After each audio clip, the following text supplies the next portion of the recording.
We about to make a movie. Ooh-wee! People of the internet, welcome to the R.E.B.E.L podcast. As always, my name is Arii.grove, Arii.Grove. You can find me on Instagram, Facebook, all that good shit. And today I have with me... What's up? I'm Swego. How y'all doing tonight? Awesome. So, where are you from? I'm from Portland, born and raised. Nice. I mean, there's a few years where I spent in Nigeria, growing up. But most of my life I've lived out here in Portland, so... And I don't know. I try to at least read like some African news every day because I read a lot of like BBC stuff and I don't know, a lot of the news coming out of Africa just seems awesome because it's a lot of like creative solutions to like just to like regular problems that goes on, and it's pretty cool. But how would you say your African heritage has influenced your music? I would say it's given me direction in terms of who my people are and where I'm from. I don't gotta search for roots. I don't gotta search for an idea because I have it like already built in me. And like in terms of music, I have like already like a uniqueness built in me because not everybody in America listens to Afro style. The Nigerian style of music. So me as a American artist as well as an African artist, like that gives me, just versatility just for being myself, and, I can't ask for any more reason to be more organic, so that's really like how like being African is really like influenced a lot, so it's just. What was it like to go to Nigeria on your first trip? Like, what was that like experiencing of the culture? Well, I would say it was kind of hard for me to like really understand everything because I was really young. Like even now, like me personally, I feel like I have a good memory, but like most of it was just like glimpses or like something will remind me of something that was going on. You know what I'm saying? And like I'll just have memories, or like my parents will tell me that something happened. I'll see pictures or something. You know what I'm saying? But I did go back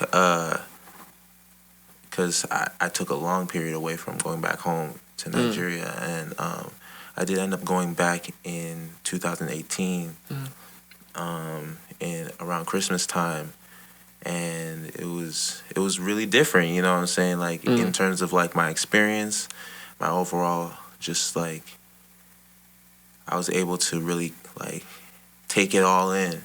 And really understand a different culture versus being like really young, or even adolescent. Just being like 12, you really just can't even understand anything. You're not an adult. You can't really like talk to people on the same like the level of on the same page. Yeah, so it was different, and like I was really able to like get in touch with family, kind of like fill out my family tree basically. That's awesome. Yeah, and it was a good experience, and my music grew a lot more in terms of just like my overall just like scope and fan base, and like I said, it gave me more of an insight to, because I started music in 2018. I dropped my first track in September, and then December I was in Nigeria, and before I knew it, like, I didn't have anything really going, but they took care of me, without even knowing much about me. I mean, granted, it was more like I was American, and they were interested on what I had going on, just like innately, but like just being able to show my craft, and like for being in an environment where they could like separate me because from like who I am, because they don't know me, versus like here. So I could see how my product would really just sell in just like a market that is just people that just don't know who I am and just know that I do music. And when they accepted me for it, it really like gave me direction and how I should go, and like how hard I should pursue, and it really told me like keep rolling with it, and just so That's awesome. And And I know there a lot of Americans have this like extremely misguided conception of what like actual life in Africa is, especially because it's a fucking huge continent.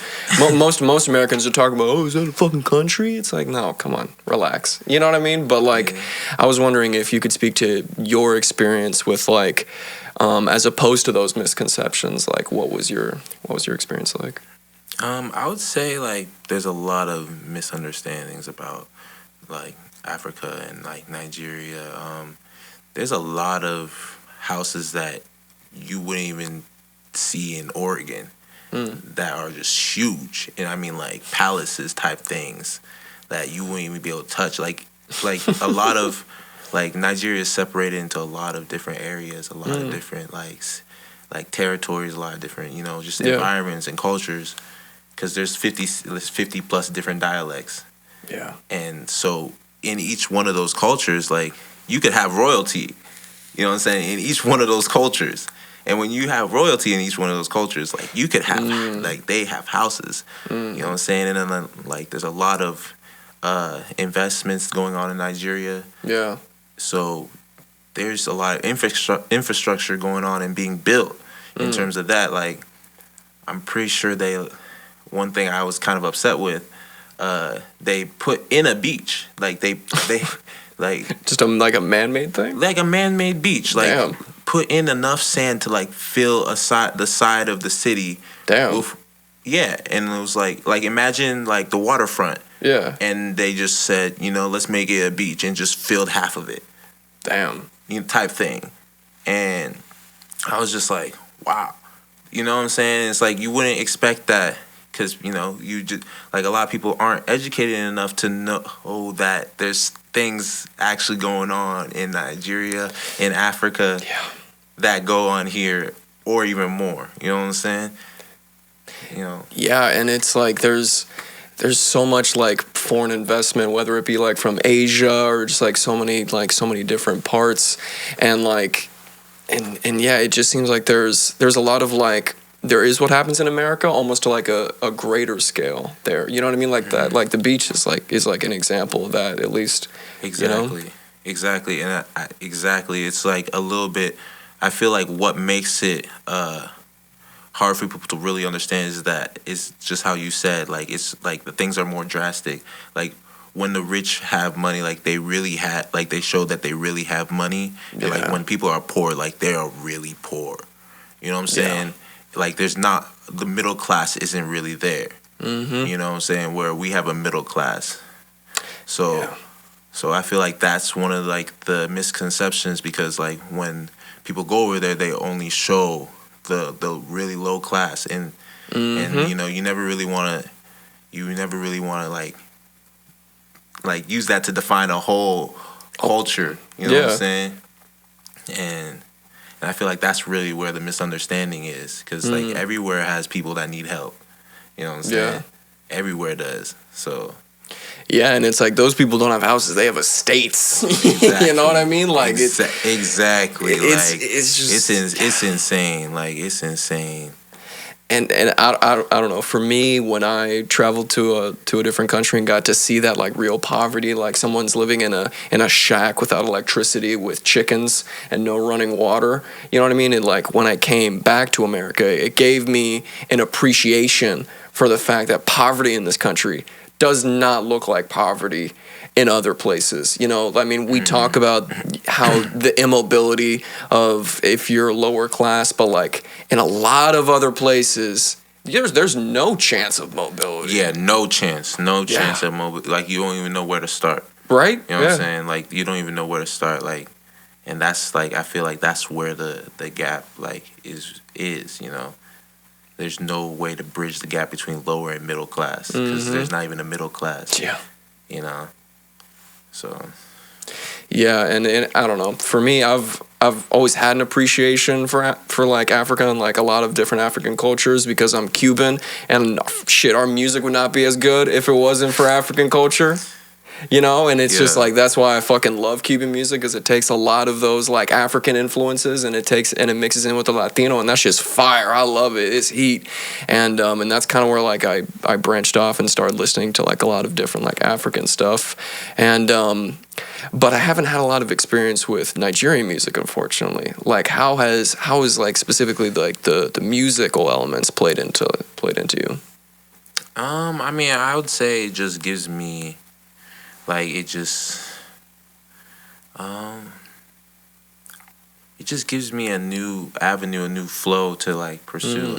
I would say, like, it gives me like a chance to really like search for my own culture. You know what I'm saying? Like, I personally like when few years, the small time I spent in Nigeria, didn't really give me enough to grasp the whole culture, like even enough to learn the whole language. You know what I'm saying? So it's like now having music as an opportunity to kind of bridge that gap. You know what I'm saying? Like it's giving me opportunity to really like learn. You know what I'm saying? Really try and learn the language in a way I can learn it and use it. You know what I'm saying? To also bring people together. Because I could bring people from over here closer to people in Nigeria just based on the fact they can find common ground in an artist or a song. You know what I'm saying? So, well, I mean, and I love the way you put that too, because I feel like so much in music now like has to head outside of America for other influences, and like American music just has to start accepting more other cultures and other worlds in order to like to really show that like this is a global, you know, music is a global experience. And exactly, it's like the communication between different cultures. And I mean, so many of like American hits nowadays are so globally influenced. exactly. You know, and it's just like the It's little world music. yeah. That's why I like to call it. It's world music. Yeah, but there's an artist called named Moses Sumney who has some similar experience to yours. He of African descent, American, and that he lived in Africa, but he was of high school age when he went there, so it was very different for him. But it's interesting hearing you talk about it because he experienced like the adversity with American culture there, and the like division because he was torn between like, you know, his heritage and his, you know, and America where he like, you know, where he lives now. It's real. It's real. It's a real struggle, I'd say. Yeah. Was he like his parents are from like?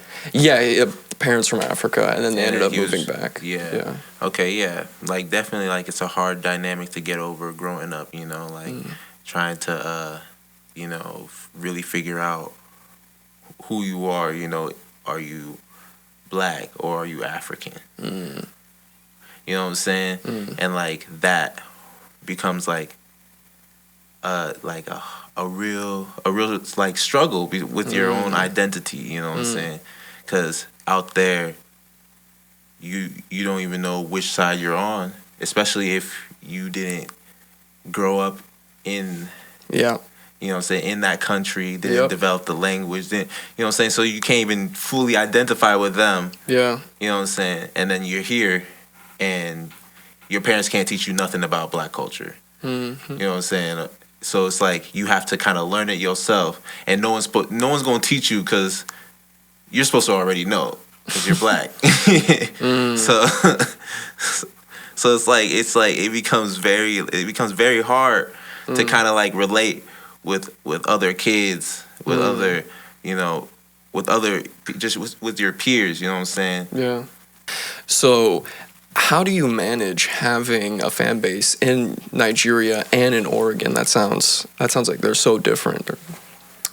I mean, the thing is like when I like it goes back into what I was saying, like into like how I like just my artistic identity, you know, like of where I have two worlds already, you know what I'm saying? So that struggle is like I've been dealing with it like for me personally my whole life. So it's like when it comes to music, it's almost like people already feel like they feel a part of that with my music, you know what I'm saying? So people that are my fans in Nigeria, they already know that it's gonna be an American style Nigerian track. Yeah.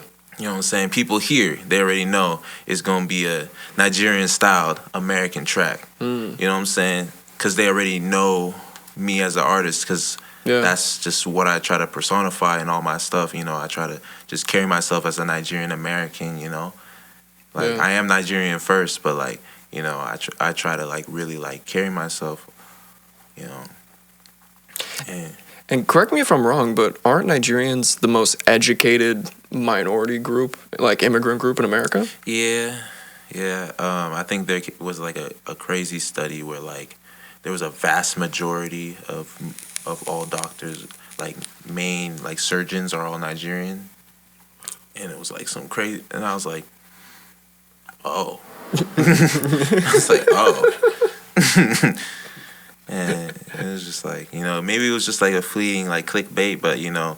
For that to even like pop up and populate, especially you know just like knowing things like that is common with Nigerians, you know, just in terms of just like just pursuit, you know, like Yeah. I know a lot of Nigerians like they're three, and it's the same for a lot of other cultures too. Like you just have three goals in mind. It's you're either a doctor, engineer, Yep. or a lawyer. You know what I'm saying? Yeah.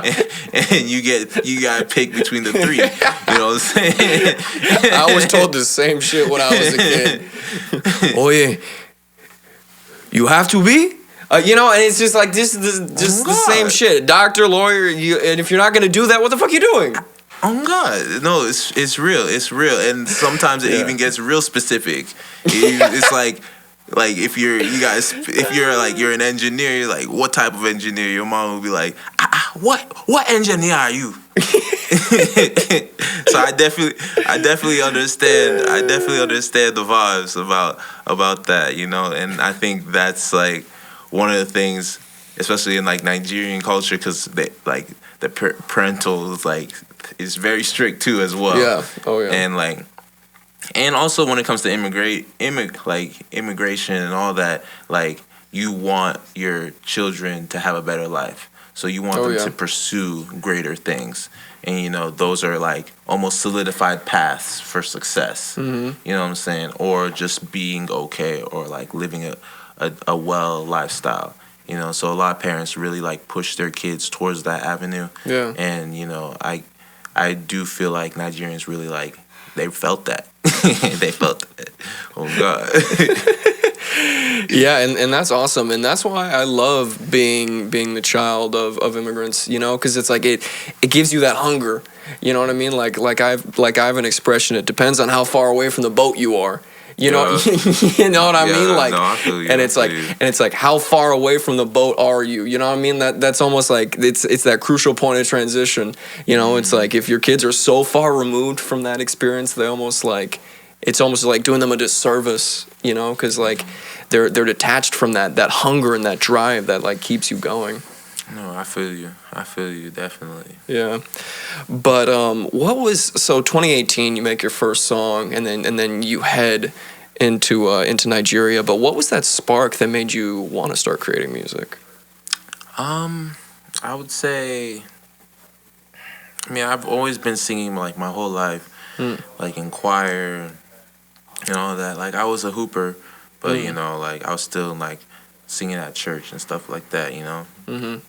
But I think like right when like hoop started kind of like reaching a point where I wasn't sure if I wanted to keep playing because I wasn't sure what I was playing for, you know. And then knowing that I still love to sing, and I was towards a point in my life where I had to make the decision if I wanted to keep playing. But then, like, I had just some crazy identity crisis in like 2018. I just changed schools. I just changed universities. Just came. It was just like everything was flowing into my head, and like, you know, I really just took a hiatus from everybody. Like, and I don't know what happened. I just started writing tracks. I just started writing.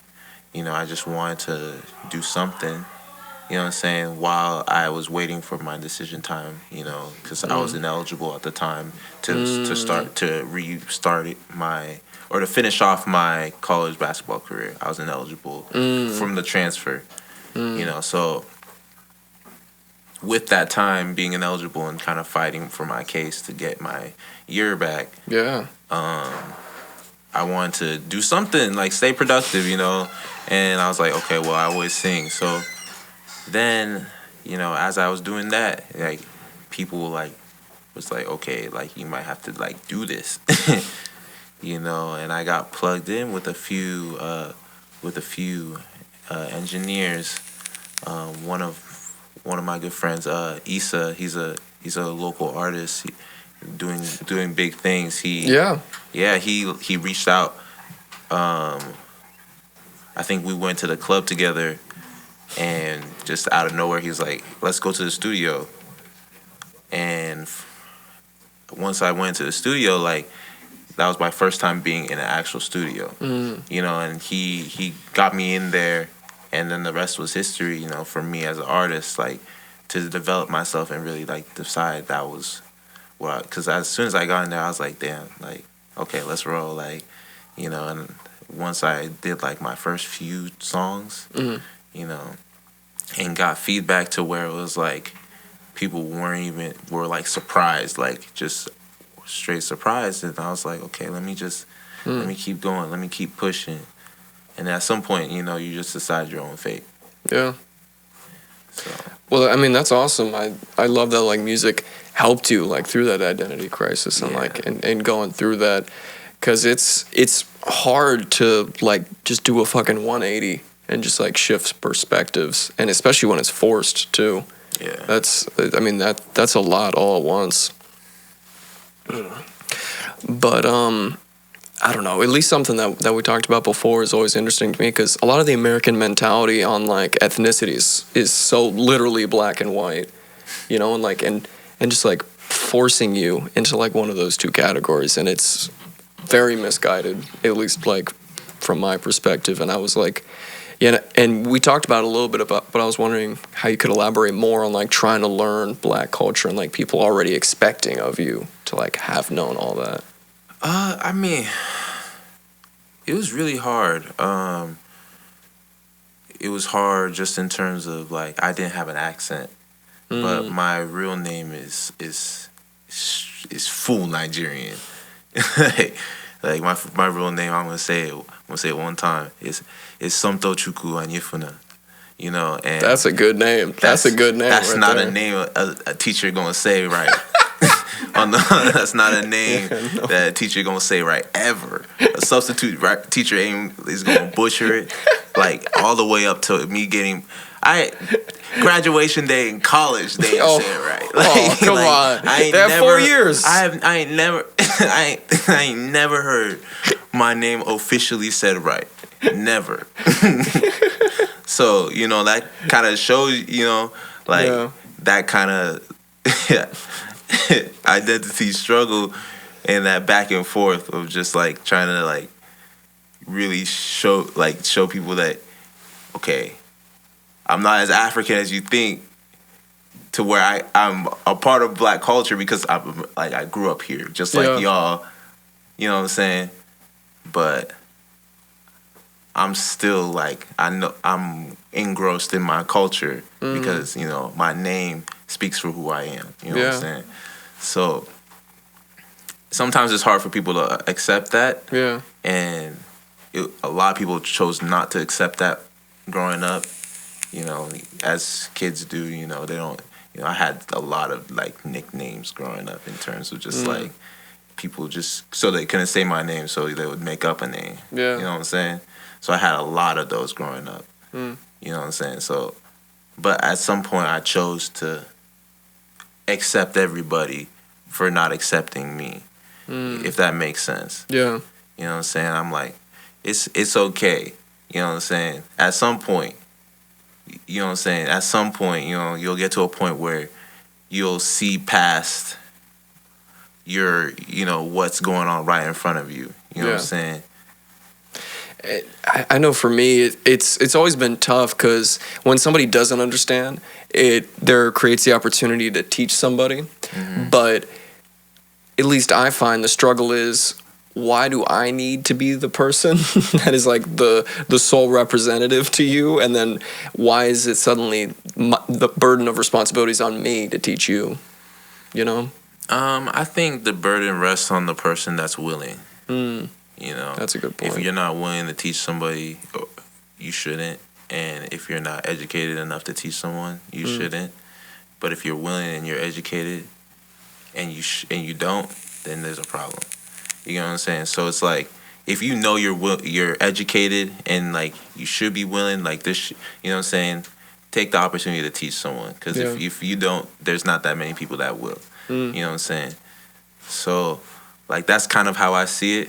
You know, so it's like a gray area, and it always depends on like the person, you know, because you never know. Like some people really just choose not to have common sense and choose not to really understand a person. You know, and they make it clear. You know, and at that point, you just have to choose to understand that they don't want to understand, and keep rocking with your own path. You know.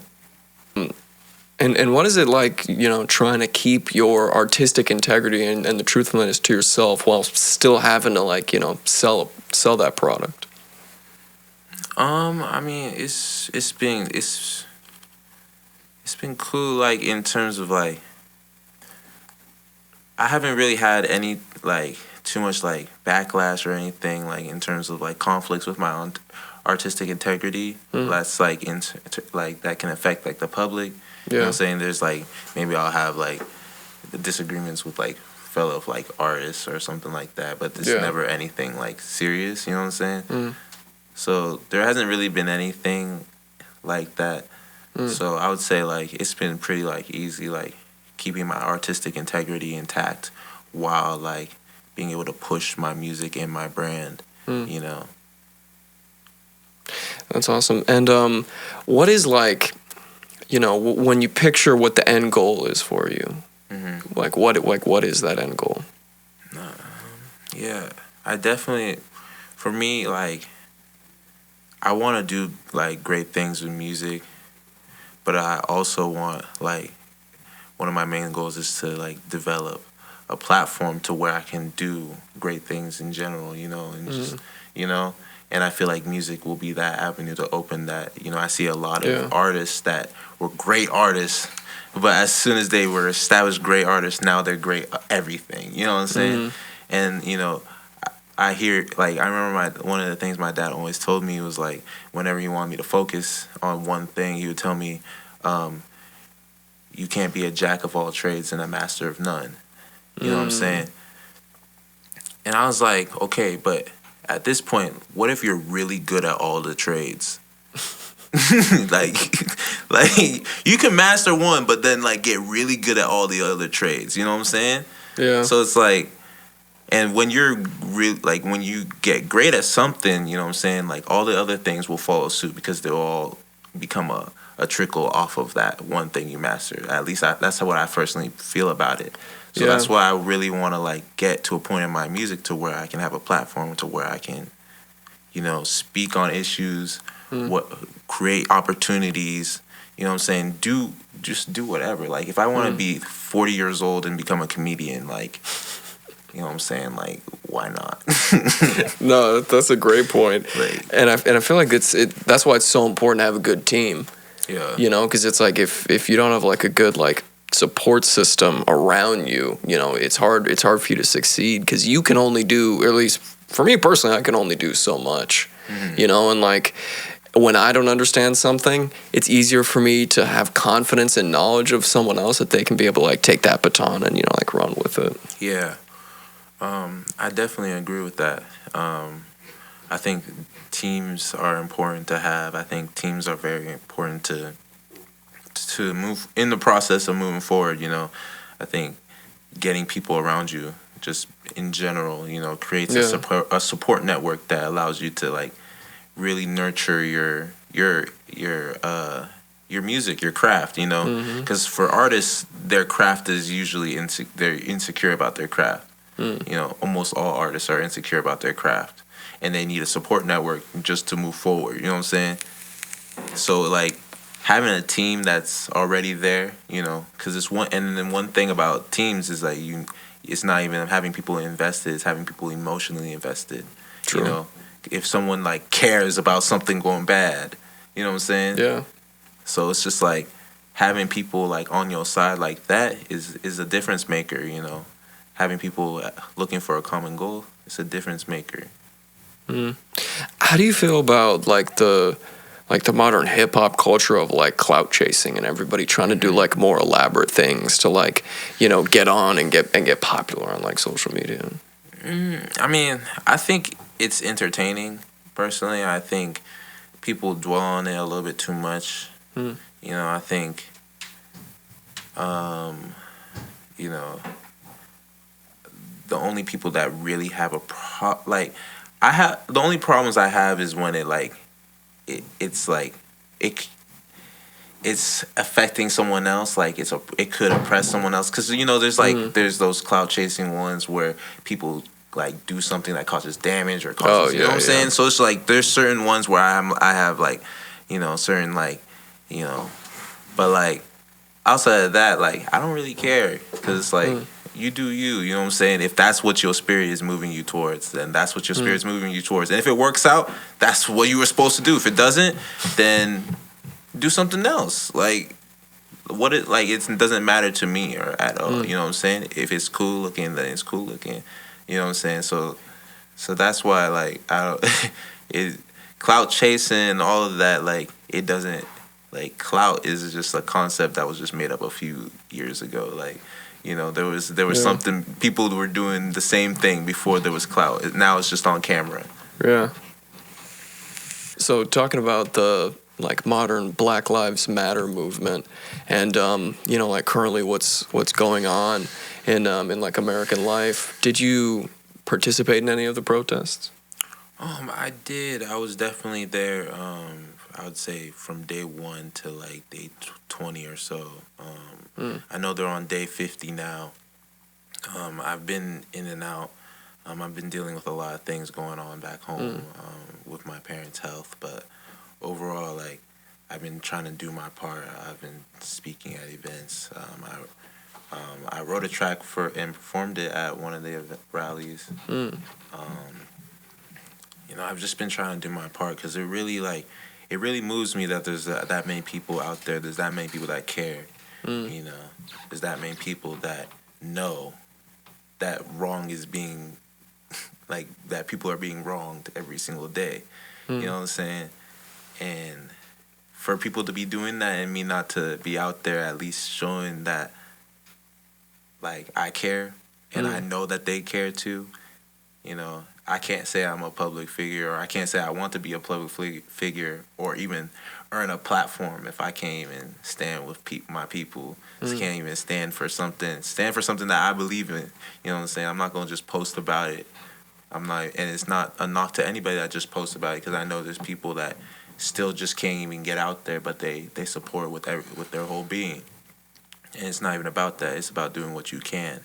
And if you in your spirit know you can be out there and you don't, then that's a problem. You know what I'm saying? So that's where I'm at, you know, and that's where I was with it. You know, and I still try to get out there whenever I can. It's just getting bad. Like, because the numbers are going down in terms of like the protesters. You know, like the emotion is still there for protesters, but it's going down. But like, it's getting bad in terms of like the police force. The tactics they're using. They're getting more and more physical, more and more oppressive, and you know. Yeah. Well, and it's like now that that like the president released the federal agents in order to like protect the courthouse. To do nothing. Yeah, and you know, and it's just like abducting protesters and stuff like that, and just putting them in vans. It's crazy. Yeah, the unmarked vans. I'll like drive around downtown, and people have seen them like downtown, like it's really unmarked vans, and you can kind of see silhouettes in them, and Yeah. it's really just dudes geared up, and it's like, why? Yeah. Like, what are you doing? Like a few days ago, there was like 30 moms, like 30 like legit mom figures, like like linking arms in front of the police, in front of them, and they still tear gas them. You know what I'm saying? So it's like, at what point do you have morality? At what point do you have character for yourself? You know what I'm saying? At what point do you decide that the people that you're supposed to protect, that you decided to swear to protect, are in front of you, not behind you? Yeah. And as soon as we can come to a consensus that they haven't even thought about that yet, I don't even know if we haven't seen anything. We really haven't seen anything. They really just talk polite. Like, the police officers talk polite, but as soon as their orders are orders, Yeah. you know what I'm saying. So that's why, me personally, I say, like, all cops, all cops. You know what I'm saying. And it's not a knock on all cops, because I grew up. I have a neighbor. My neighbor is like a Gresham Chief Police, and he's a great dude. You know what I'm saying. And I even spoke with him, like, and he's torn up about all this, because he doesn't even know what to do. Because that's one of the hardest things about being a really good cop. That feels this, because you're almost discriminated everywhere. You can't the bad cops, they outnumber them, or the bad and the ignorant cops outnumber the good cops. You know what I'm saying? Yeah. So it's like, and then they can't even run to the people right now. Because we don't fuck with them right now. Because right now we're like, all cops are bastards. So they're in a hard spot too. But at the same time, it's like, hey, y'all signed up for this, and you guys have to be on our side at some point.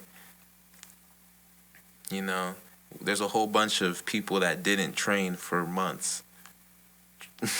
Yeah. Out there, you know what I'm saying? And that's why I get confused when police say that they fear for their life, because I'm like, you train so much, and you're that scary, like, you're that scared. You know what I'm saying? Of moms linking arms.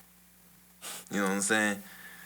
And at some point, we have to choose to police ourselves, because the police aren't doing a good job of it at all. There needs to be a absolute reform. You know what I'm saying? An absolute reform of just the overall makeup of what it means to be a police officer.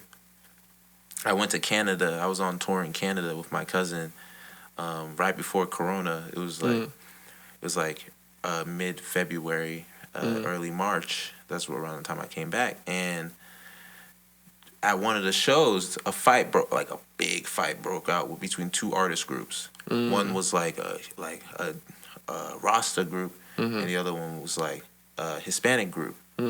And like, one of the Rastas in the main group just, was hitting on his girl. The cliche, Yeah. You know what I'm saying? And this dude this Rasta threw him through glass, threw him through a glass, painting the wall, and like, it was a brawl like that. Jesus. And like, the police showed up, and I'm freaking out. I'm like, I'm about to get deported. I'm about to get put in jail. I'm about to be, they about to make me eat leaves or something, like. And they just come in, and they're like, everybody stops, and then they're like, what's the problem, eh? And then they're like, there's no problem, man. I don't know what happened. I really can't remember the conversation, but I was so confused, and everything just stopped. No one got arrested. Everybody talked it out, and the dude shook hands, and I was so confused. And then the show went on. Like I was like, that's Canada, I guess. You know what I'm saying? You know what I'm saying? And it's like, how does that, like, so that can't happen? You know what I'm saying? You know what I'm saying? You go anywhere that is seen as a first world country, and their police talk bad about our police. You know what I'm saying? About how ignorant our police are, how uneducated our police are. And I know there's police that work with their asses off. You know what I'm saying? So that they can serve justice or protect people. You know what I'm saying? And it's just all fucked up right now. And there's a lot of, and the problem is that it's fucked up and everybody knows it's fucked up, but there's people in power that choose to not see it's fucked up. Yeah. Because it's always so easy to either be complacent and let something happen, or because you're benefiting directly off of the situation, just to fucking just add fuel to the fire. And it's not, and sometimes it's not even that. It's the fact that some people ignore the situation to a point where they could be at fault for the situation if brought to light. Yeah. You get what I'm saying? Because at some point, silence is just as bad. Absolutely. You know? So a lot of these people in power are sticking by their initial stances because of the fact that they don't want to look like they lost. Yeah. They're too big. Their agenda is to not look like they were wrong. Their agenda is to make sure that the public knows they were thinking about them at some point, or they were thinking about them the whole time. You know what I'm saying? They will never second guess themselves. And the worst part is there's a dude in the biggest office that will never take back anything he's ever said. Yeah. You know what I'm saying? He'll rewrite it, but he'll never take it back, and he'll never amend it, and he'll never say sorry for it. And that's the biggest problem, because it's giving fuel to a lot of people in power that feel like they can do the same. Yeah. And now and I feel like that's the biggest problem with change. That's stopping change from happening. You know. Do you ever talk about those kind of messages in your music? I definitely want to start. Man, I mean, this just kind of just happened. You know what I'm saying? So it opened up a new avenue. I did write one song that I think really will inspire a lot of people to realize that there's a long ways to go. That's the name of the song. And I hope to, keep writing songs like that inspire me to inspire other people. You know what I'm saying? Like me personally, I do love writing love songs. You know what I'm saying? And like party club songs and all that. But like writing songs like that, they mean something, and they mean something to people. Yeah. I need at some point I do want to write a fight song too. A "We Are for the People" type song. You know what I'm saying? Because I do think those are the songs that carry through generations. And that's definitely how I would personally like to leave a mark. At least musically. Yeah. Well, I mean, that's always the greatest hope, that, it's like when we leave this earth, we can leave something behind that helps other people. Exactly. In whatever form that is. Yeah. Well, I have had a great time talking to you on the podcast. I know it's been great. I always love talking about something and learning more. It's been awesome. And thank you for joining us today. You've been wonderful. As always, my name is R.E.Grove, RII.GROVE. You can find me on Instagram, Facebook, all that good stuff. Please check out my new album that's out on Spotify and every major streaming platform. And where can we find you? And, it's Swego. I had to drop that in one time. You can find me on all platforms, Instagram, Twitter, at Swego. That's SOMSWEGO. And I'm on all platforms, Apple, Spotify, whatever you want, I'm on it. So let's go. Awesome. Thank you. Yes, sir.